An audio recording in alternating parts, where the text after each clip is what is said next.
Okay, so in this video I'm going to take you through the process of creating a multi-sampled instrument using Sampler in Ableton Live.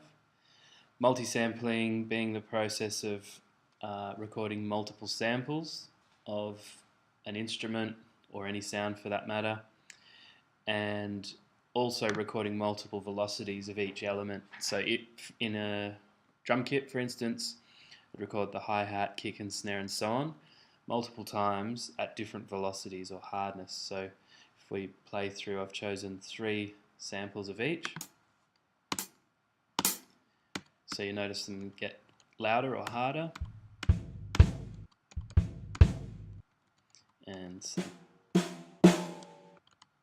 okay, so that's the idea. And the reason for recording multiple velocities is it will give a much more realistic impression of that instrument. If you simply record a hard snare hit and play it back at a lower volume, it won't sound like a quiet snare hit, it'll just sound like a loud hit turned down.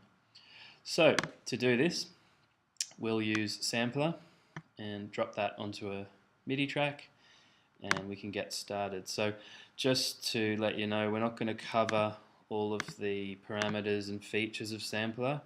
I just want to show you the basics of building the instrument, and you can tweak it later on however you want. So first thing we need to do is click on the Zones tab, which opens up the Zones area here, and I'll navigate to where the samples that I want to use are, and we'll start with the kick or the bass drum. So I'm going to select the 3 samples at once and drop them into the Zones area. Now what you can see here is a bunch of grey lines that represent the key mapping for each of these samples. And what this is showing us is that each sample is mapped across all of the keys that we might play. So if I play a high note, you can see the little red light come on up here, or a lower note, or an even lower note. The sample's being played back essentially slower or faster, and to play different pitches. Okay, so that's not what we want for a percussive instrument. So what I'm going to do is restrict the key range to a single key. So if I want a kick drum, I play C1 and I get a kick drum. Now you'll notice that it's pitched way down. Okay, it's playing back much slower, and it's pitched down 2 octaves essentially. So after mapping the key range, we need to have a look at the root key, and this little R represents the root key, and what that means, or what the root key is the key or the note at which the sample will play back at its original speed and pitch. So what needs to happen is these R's, or root keys, need to be mapped also to C1. To do that, we'll go down into the sampler instrument, and I'm just going to drag downwards on this until I get to C1, which is what I want here. And then if you look back up here, you'll notice that the little R is now inside the box. Alright, so now when I play C1, each of these samples are playing back at their original speed and pitch. We're not quite there yet, so what we need to do, if you listen and look, you'll see that as I add these samples back in, I've just muted them. When I play this, it doesn't matter if I play it soft or really hard, I'm getting all of the samples playing back all at once. So the next step is to make this set our velocity ranges. Okay, so I just toggled between key and velocity ranges, and what I want to do is be able to make it so that when I play a note quietly, you only hear this sample. When I play a bit louder, we'll hear this sample, and when I play it even louder, we hear only this sample. Okay, so what I need to do is drag these velocity ranges into the ranges that I want them to be. So I'm just doing this quickly here. So if I press the note softly, you can see this blue line here, and it's only playing this sample within this range that I've set. If I play a bit harder,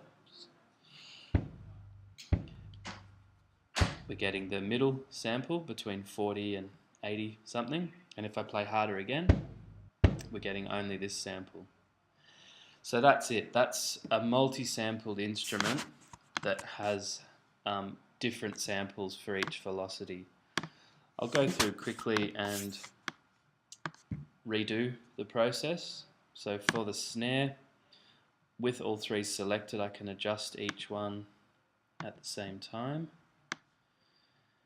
Okay, so I've set my key range. If I play a higher note, I don't get anything. If I play D, I get a very pitched down snare, which means that I need to set the root key. This is now D1. Okay, and the root key is now inside the box. Partway there, we just need to set the velocity ranges. So what I can do to save a bit of time, if I keep these all three selected, I can right click and distribute ranges equally. Okay, so this might work for what you're doing, or it might turn out that you actually want to have the ranges set differently. So you can move them around, you can overlap them, and you can even have fades, if that makes sense for what you're doing. So they're some of the options. I'll do the closed hi-hat as well. So one more time, we need to restrict the key range to the key that we want, set the root key so that it matches the key range, then distribute ranges equally for velocity, and I can now play.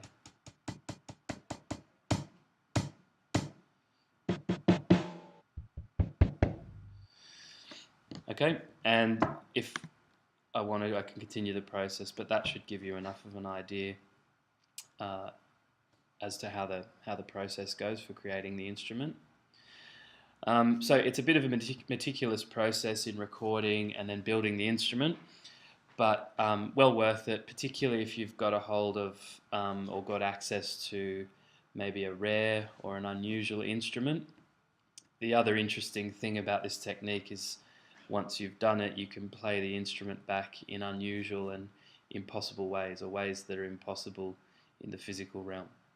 So have fun with it, and thanks for watching.